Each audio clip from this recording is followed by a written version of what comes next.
আসন্ন টি-20 বিশ্বকাপে West Indies দল বেশি শক্তিশালী নাকি ভারতীয় দল বেশি শক্তিশালী? ওয়েস্ট ইন্ডিজ দল এবং ভারতীয় দল টি-20 ওয়ার্ল্ড কাপে একটা দল দুটোবার কাপ নিয়েছে, টি-20 ওয়ার্ল্ড কাপে ট্রফি জিতেছে, আর আরেকটা দল একটাবার কাপ নিয়েছে। 2007 সালে প্রথমবারই কাপ নিয়েছিল ইন্ডিয়া, তারপর কিন্তু আর কাপ পায়নি। তারপর ফাইনালে গিয়ে তারা হেরেছে ভারত। আর ওয়েস্ট ইন্ডিজ কিন্তু দুবার ফাইনালে উঠেছে, দুবারই কিন্তু জিতেছে, কোনো ফাইনালে উঠে হারেনি এরকম হয়নি ওয়েস্ট ইন্ডিজ।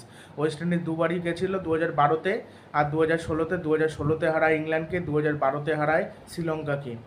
তাও 2016 সালে যে টি-20 ওয়ার্ল্ড কাপটা জিতেছিল, ওটা কেউ ভাবতে পেরেছিল ওয়েস্ট ইন্ডিজ জিতবে?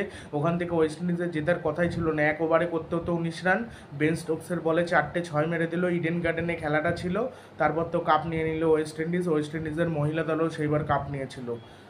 আর ওয়েস্ট ইন্ডিজের দল সবসময় ভয়ঙ্কর, মানে যে কোনো মুহূর্তে তারা, মানে একজন প্রতিটা ম্যাচ উইনার প্লেয়ার, একজনই ম্যাচের মোড় ঘুরিয়ে দিতে পারে, একজনই ভালো খেলে ভালো ব্যাটিং করে দিতে পারে। এবার আমি স্কোয়াডটা যদি বলি ওয়েস্ট ইন্ডিজের স্কোয়াডে রয়েছে ব্রেন্ডন কিং, আলজারি জোসেফ, আর Johnson Charles, Roston Chase, Shimron Hetmyer, Jason হোল্ডারের পরিবর্তে ওবেদ ম্যাকয়কে নেওয়া হয়েছে।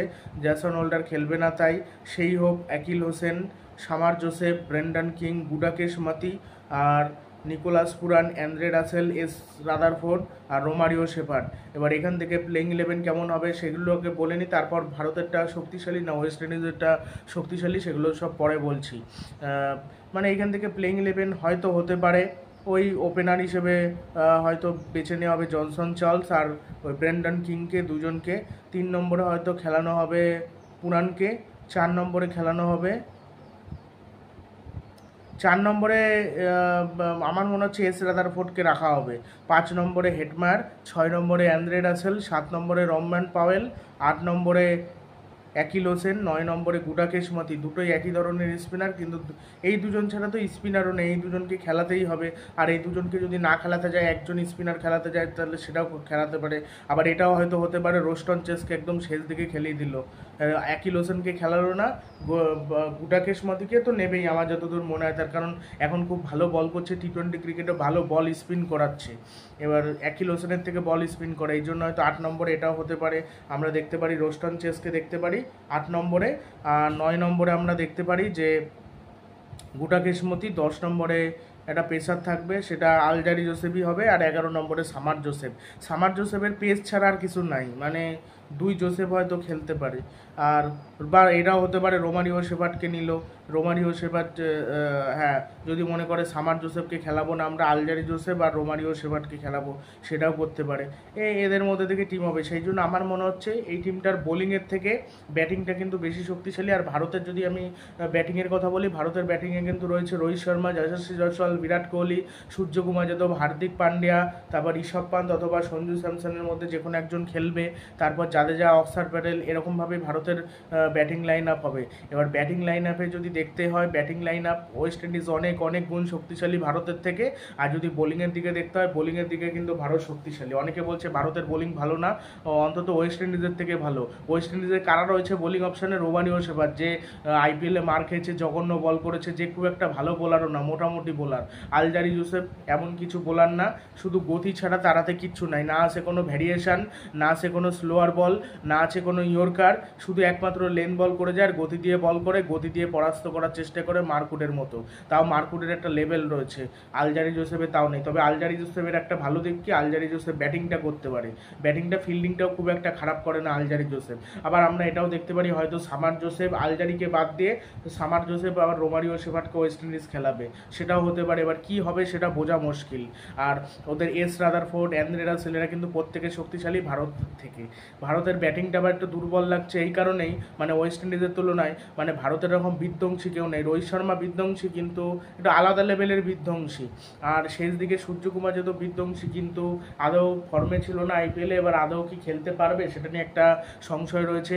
হার্দিক পান্ডিয়া ফর্মে নেই, জাদেজা কতদূর কি খেলতে পারে কোনো ঠিক নেই। আর উইকেট কিপার ভারতের কখনোই খেলতে পারে না, টি-20 ওয়ার্ল্ড কাপের একটা সমস্যা। এবার এইবার কি আদৌ কি খেলতে পারবে সেটা নিয়ে একটা সমস্যা রয়েছে। এই জন্য মানে বোঝা মুশকিল যে কি হবে, কি হতে চলেছে, সেগুলো বোঝা খুব বড় মুশকিল। তবে আমি আশা করছি যে ওয়েস্ট ইন্ডিজ ওয়েস্ট ইন্ডিজের সাথে যদি ভারতের খেলা পড়ে সেমিফাইনালে, এমনিতে তো গ্রুপ পর্বের ম্যাচ পড়বে না, যদি পরে আশা করি ওয়েস্ট ইন্ডিজকে টক্কর দেবে। এই ওয়েস্ট ইন্ডিজের কাছে ভারত হেরেছিল, পুরো জেতা ম্যাচটা হেরেছিল ওয়াংখেড়ে স্টেডিয়ামে। লাস্ট ওভারটা দিতে হয়েছিল বিরাট কোহলিকে। তা বিরাট কোহলি আর কী ডিফেন্ড করবে? বিরাট কোহলি একটা উইকেট নিলেই যে লাস্ট ওভার দেওয়া উচিত হয়েছিল তা না, অন্য প্লেয়ারকে দিতে পারতো। অন্য প্লেয়ারের মনে হয় বোলিং অপশান ছিল, কিন্তু দিয়েছিল বিরাট কোহলিকে MS ধোনি। এবার তো তখন ওদের হারানোর কোনো, ওরা মানে সব কিছু ওদের পক্ষে গেছিলো, মানে ভারতের পক্ষে কিছু যায়নি, ভারতের বিপক্ষে। বারবার একবার বুমরা নো বল করে, একবার করে রবিচন্দ্রন অশ্বিন নো বল, গেইলকে আউট করে দিল, ফর্মে থাকা গেইলকে। মানে বুমরা একটা অসাধারণ বলে, বলটা অনেক ধরনের নারিনের বলের মতো ছিল, নারিনকে আউট করেছিল 2024 IPL-এ, সেম বল দিয়েছিল জসপ্রীত বুমরা ক্রিস গেইলকে, বলটা বুঝতেই পারিনি, আউট হয়ে গেছিলো কিন্তু ক্রিস গেইল আউট হয়ে যাওয়ার পর কী হবে, মানে তাও ম্যাচটা তারপর বের করে নিয়েছিল ওয়েস্ট ইন্ডিজ। লন্ডন সিমেন্স অনবদ্য খেলেছিল, লন্ডন সিমেন্স একা 82 রান করে দিয়েছিল, নো বলে আউট হয়নি। তারপরে রাসেল এসে ফিনিশ করে দিয়েছিল। আর বোলিংয়ের দিক থেকে আবার কিন্তু আর্শদীপ সিং, বুমরা, কুলদীপ যাদব, স্পিনারের দিক থেকেও মানে ভারত এগিয়ে, আর ফাস্ট বোলিংয়ের দিক থেকে সিরাজ, আর্শদীপ সিং, বুমরা সেই দিক থেকেও এগিয়ে। তো অলরাউন্ডারের দিক থেকে আবার ভারত তোমার পিছিয়ে, তার কারণ অলরাউন্ডার ভারতের, ওদের যেমন মিডিয়াম পেসার অলরাউন্ডার রয়েছে, রাদারফোর্ডও মিডিয়াম পেসার অলরাউন্ডার, অ্যান্ড্রে রাসেলও তাই। আর ওবেদ ম্যাকয় রয়েছে, হ্যাঁ ওবেদ ম্যাকয় ওয়েস্ট ইন্ডিজের, সেও ভালো বোলার কিন্তু। এবার তাকে যদি খেলায় আমি অবাক হব না, যেহেতু হোল্ডারের পরিবর্তে তাকে নেওয়া হয়েছে, খেলাতেও পারে একটা যদি বাঁহাতি পেসার চায় যে না আমরা একটা বাঁহাতি, এটাও হতে পারে হয়তো, সেক্ষেত্রে চান্স পেল না, মানে ওবেদ ম্যাকয় থাকলো আর তার সাথে রোমারিও শেফার্ড বা আলজারি জোসেফ, সামার জোসেফ সুযোগ পেল না। ওয়েস্ট ইন্ডিজ কিন্তু অস্ট্রেলিয়ার টিমকে হারিয়ে দিয়েছে, অস্ট্রেলিয়ার অনেক প্লেয়ারই কিন্তু থাকবে ওই দলে, সেই দলকে হারিয়ে দিয়েছে। কিছু প্লেয়ার নেই, ট্র্যাভিস হেড নেই, মিচেল স্টার্ক নেই, অনেক প্লেয়ার নেই। জস হেজেলউড তো ছিল, অ্যাডাম জাম্পা তো ছিল, ন্যাথান এলিস তো ছিল, মানে তারপরও কিন্তু ওদের বিরুদ্ধে কিন্তু ভালো খেলে দিয়েছে। মূল কথা ওদের মানে ব্যাটিংয়ে বিধ্বংসী, মানে যে কোনো মুহূর্তে তারা বিধ্বংসী ব্যাটিং করতে পারে। ওয়েস্ট ইন্ডিজকে হারাতে গেলে স্পিনের ফাঁদে ফেলাতে হবে এবং প্রথম থেকে ওদের বিরুদ্ধে ভালো ফিল্ডিং করতে হবে, হ্যাঁ রান আউট করার চেষ্টা করতে হবে, ভালো বোলিং করতে হবে, তাহলে ওদেরকে আউট করা সম্ভব। না হলে ওরা চাপে, মানে না হলে কিন্তু ওরা ম্যাচ, আর যদি এরকম হয় মানে প্রথম দিকে ওরা 4টে উইকেট পড়ে যায়, সেক্ষেত্রে ওরা কিন্তু ম্যাচ বের করতে পারবে না। মানে আমি বলছি কি, জনসন চার্লস, ব্রেন্ডন কিং এদের মধ্যে থেকে কেউ আউট হলো, নিকোলাস পুরান আউট হলো, আর 4-এ হয়তো রাদারফোর্ড আসবে। রাদারফোর্ড একটু আগেই ব্যাটিং করে, এবার রাদারফোর্ড আবার এটাও হয়তো হতে পারে রোমারিও শেফার্ডকে 4-এ পাঠালো, রোমারিও শেফার্ড বলি কেন, রোস্টন চেজও কিন্তু আগে ভালো ব্যাট করে, তবে আমার মনে হয় রোস্টন চেজকে পরেই খেলানো উচিত, যদি খেলায় ওই 4 নম্বর পজিশনে রাদারফোর্ড একদম পারফেক্ট, কয়েকটা বল খেলবে সে, কিন্তু রাসেল বা শিমরন হেটমায়ারের মতো না যে ধরে ইনিংসটাকে নিয়ে যেতে পারবে না, ওরা কিন্তু ধরে ইনিংসটাকে নিয়ে যেতে পারে না। রাদারফোর্ডের মধ্যে একটা বড় গুণ, শেষ দিকে এসে মারতেও পারে, আবার কিন্তু এসে মানে সরাসরি মানে কিছু বল সেট হয়ে গিয়ে তারপর কিন্তু বড় ইনিংসও খেলতে পারে। সেই দিক থেকে ভারতের থেকে ওয়েস্ট ইন্ডিজ এগিয়ে। আর ভারতের হার্দিক পান্ডা ফর্মে নেই, সূর্যকুমার যাদব কী করবে কোনো ঠিক নেই, হ্যাঁ মানে উইকেট কিপার কে হবে সেটা বোঝা যাচ্ছে না, সঞ্জু হবে নাকি ঋষভ পান্ত হবে। ঋষভ পান্তই হবে আমরা ধরে নিচ্ছি, বাট ঋষভ পান্তকে আদৌ কি খেলতে পারবে সেটা নিয়ে একটা সংশয় রয়েছে। সেই জন্য তারপরে ওয়েস্ট ইন্ডিজে খেলা, এই জন্য ওয়েস্ট ইন্ডিজের টিমটাই সবচেয়ে শক্তিশালী লাগছে, মানে ভারতের থেকেও শক্তিশালী লাগছে।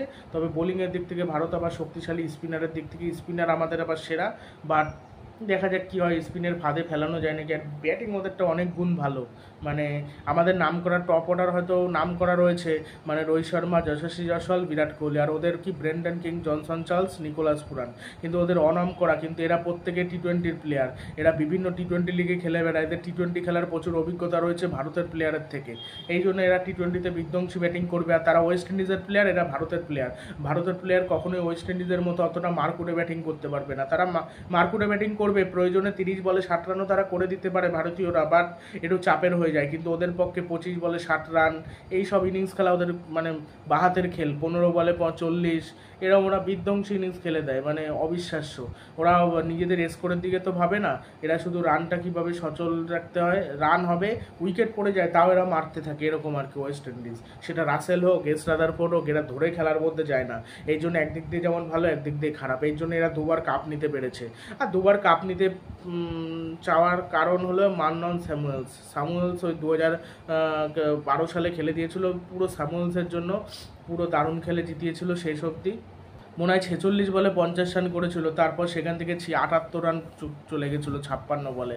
মানে অবিশ্বাস্য। পরে কি মারকুটে ব্যাটিং করছিল, মানে বলে বলে 4-6 মারছিল শ্রীলঙ্কা।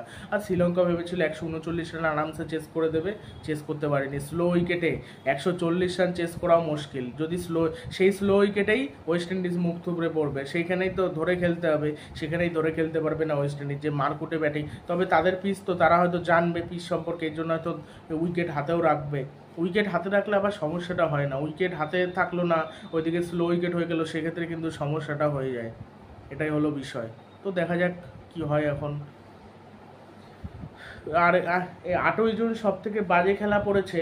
ভোর 5:30 থেকে একটা খেলা, ভোর 6:30 থেকে একটা খেলা, তারপরে সকাল 10:30 11টা থেকে একটা খেলা, রাতে আবার একটা খেলা। না, 10:30 না, মানে রাত্রি 11:30 থেকে খেলা, আর সন্ধে 7:30 না 8টা থেকে খেলা। মানে পরপর 4টে খেলা পড়েছে, এটাই বাজে লাগে। এতগুলো খেলা দেখা সম্ভব না কখনো। আর ভোর 5টায় উঠে তো খেলা দেখা সম্ভব না। হ্যাঁ, একদিন দেখাই যায়, কিন্তু ছোটোখাটো টিমের খেলা। শ্রীলঙ্কা আর বাংলাদেশের খেলা, ওটা দেখতে হবে। ওটা ভোর 6:30 থেকে খেলাটা রয়েছে 8ই জুন। ওয়েস্ট ইন্ডিজ দলটা অনেকটা সানরাইজার্স হায়দ্রাবাদের দলটা যেরকম ছিল আইপিএলে, সেরকম অনেকটা। মানে ওদের দল আনপ্রেডিক্টেবল, একদিন এত ভালো খেললো, আরেকদিনকে একেবারে জঘন্য খেলে দিল। সেই জন্য ওই দলের সাথে অন্য দলের তুলনা করা যায় না। ওবারে আমরা যেটা ভাবতে পারি না, সেটা ওয়েস্ট ইন্ডিজ করে দেয়। ওই যে 1 ওভারে 19 রান করেছিল 4টে ছক্কা মেরে, কেউ ভাবতে পেরেছিল 4টে ছক্কা মারবে এবং 19 রান করে দেবে ওখান থেকে? কার্লোস ব্রেথওয়েট, যে এর আগে কখনো ভালো ব্যাটিং করেনি 2016 সালের আগে। মানে তারপরেই তো মনে হয় কলকাতা নাইট রাইডার্স একবার কিনেছিল কার্লোস ব্রেথওয়েটকে, বাট কাজে লাগাতে পারেনি কোনো। তারপরে হায়দ্রাবাদেরও খেলেছিল, জঘন্য খেলেছিল কার্লোস ব্রেথওয়েট। সেই জন্য মানে আনপ্রেডিক্টেবল টিম এই ওয়েস্ট ইন্ডিজ, কখন কোন প্লেয়ার খেলে দেবে কোনো ঠিক নেই। আবার কোনো সময় তো খেলতেই পারলো না। অ্যান্ড্রে রাসেল যখন খেলতে না পারবে, তখন একেবারে টিম হারবে। মানে কলকাতা এরকম হেরেছে, এরকম অ্যান্ড্রে রাসেল খেলতে পারেনি বলে পুরো তার উইকেট নিয়ে হারিয়ে দিয়েছে। নিকোলাস পুরান মাঝে মাঝে উইকেট ছুড়ে দিয়ে আসে, আর যখন খেলে তো খেলে। সেই জন্য আনপ্রেডিক্টেবল, মানে এরা ভালো খেলতেও পারে, ভালো নাও খেলতে পারে। আর আনপ্রেডিক্টেবল না, এটা কিন্তু অস্ট্রেলিয়া হলো একটা আলাদা লেভেলের, মানে জাস্ট কোনো কথা হবে না। অস্ট্রেলিয়া ভালো খেলেও প্রথম দিকে ভালো খেলে আসে, শেষ দিকে ভালো খেলে, এবং প্রথম 1-2 ম্যাচ হেরে গেলেও তারা কি সমস্যা রয়েছে সেই সমস্যাটা দূর করে, প্লেয়ারদের ওপর ভরসা রাখে, ব্যাস অস্ট্রেলিয়া এর জন্য কাপ নিতে পারে। নিউজিল্যান্ডও তাই, যেটা ওয়েস্ট ইন্ডিজ কখন কি করে কোনো ঠিক নেই। আর এই ওয়েস্ট ইন্ডিজের পিচ সম্পর্কে ওয়েস্ট ইন্ডিজ ভালো জানবে, এই জন্য ওয়েস্ট ইন্ডিজের ভালো খেলার সম্ভাবনা রয়েছে। মানে যার পিচে খেলা হয় না, সে সবসময় ফেভারেট হয়। ওয়ানডে বিশ্বকাপ হোক বা টি20 বিশ্বকাপ হোক, ভারতে যখন খেলা হয় তখন কিন্তু ফেভারেট ভারত থাকে। যেমন 2016 সালে টি20 ওয়ার্ল্ড কাপ ভারত হয়েছিল, ভারত পুরোপুরি ফেভারেট ছিল, বাট পায়নি। 2022 আর মানে বিদেশে মানে যেমন 2022 সালে অস্ট্রেলিয়ার পিচে খেলা হয়েছিল, অস্ট্রেলিয়া কাপ পায়নি, কিন্তু কাপ কিন্তু পেয়েছিল কে? পেয়েছিল হলো ইংল্যান্ড। আর 2021 আবার আলাদা ব্যাপার হয়েছিল, সেখানে কিন্তু ম্যাচটা হয়েছিল আবুধাবিতে, সম্ভবত আরব আমিরাতে হয়েছিল। সেখানে কিন্তু চ্যাম্পিয়ন হয়েছে অস্ট্রেলিয়া। নিউজিল্যান্ডও হতে পারতো, নিউজিল্যান্ড ভালো ব্যাটিং করেছিল, বাট কী হলো কে জানে। মানে নিউজিল্যান্ডের বোলারদের একটা সমস্যা, মাঝে মাঝে ভালো বোলিংটা কেউ করতে পারে না। যখন চাপের সময় আসে, ভারতের মতো অবস্থা হয়, তখন প্রতিটা বোলার মার খায়, কেউ আর চমক দেখাতে পারে না। ব্যাটিংটাও ভালো করেছিল, বোলিংয়ের কারণে হারলো। ওরা কি সুন্দর পার্টনারশিপ করে জিতে গেল অস্ট্রেলিয়া, প্রথমবার চ্যাম্পিয়ন হলো তারা। না হলে নিউজিল্যান্ডই প্রথমবার চ্যাম্পিয়ন হতে পারতো, কোনো কিছু জিততে পারেনি, আইসিসি ট্রফি কিচ্ছু। নিউজিল্যান্ড শুধু একটা টেস্ট চ্যাম্পিয়নশিপ জিতেছে, টেস্ট চ্যাম্পিয়নশিপের ফাইনাল, তাও ভারত বলে হারাতে পেরেছে, না হলে অন্য দল হলে হারাতে পারতো না। আমেরিকায় কানাডার বিরুদ্ধেই ভালো খেলতে পেরেছে, এটা যদি অন্য কোনো দল হতো ইরান কখনোই চেস করা সম্ভব হতো না। না হলে হয় নাকি, না হলে বাকি ছিল 72 বলে 147 রান, যেটা প্রায় অসম্ভব ছিল। সেখান থেকে তারপর পাওয়ার প্লেতে রান সেরকম ওঠার পরে আবার রানটা কমে গেছিলো উইকেট পড়ার পর, তারপরও 72 বলে 147 রান দরকার ছিল, সেটা করে দেখিয়েছে। 9 নম্বর ওভারে 19 রান করেছে, 10 নম্বর ওভারে 14 রান, 11তে 10 রান, 12তে 15 রান, 20 রান 13তম ওভারে, আর 33 রান 14তম ওভারে। এই ওভারে তো 2টো না 3টে ছক্কা মারলো ওই অ্যারন জোন্স ওই লম্বা 103 মিটার না 113 মিটারের ছক্কা, পুরো স্টেডিয়ামের বাইরে চলে গেছিলো ছক্কাটা, মানে বলটা। আর 16 নম্বর ওভারে আবার 6 রান হয়, 17 নম্বর ওভারে 7 রান, আর 18তম ওভারে আবার 16 রান। তারপর তো ম্যাচটা জিতে যায় আর কি। এখন আমেরিকা বাংলাদেশকে হারিয়েছে, এই হারালো কানাডাকে। এবার অন্য ম্যাচগুলো কীরকম খেলে সেটা দেখতে হবে। তবে এই প্লেয়ারগুলো মানে এই ছোটোখাটো টিমের বিরুদ্ধে খেলা প্লেয়ার, বড় টিমের বিরুদ্ধে রান করতে পারবে না। সেখানে আবার মুক্ত একটু যখন সুইং হবে, এখানে একদম পাটা পিচ বলেই খেলতে পেরেছে। একটু যেই সুইং হবে, স্পিন করবে বল, আর খেলতে পারবে না।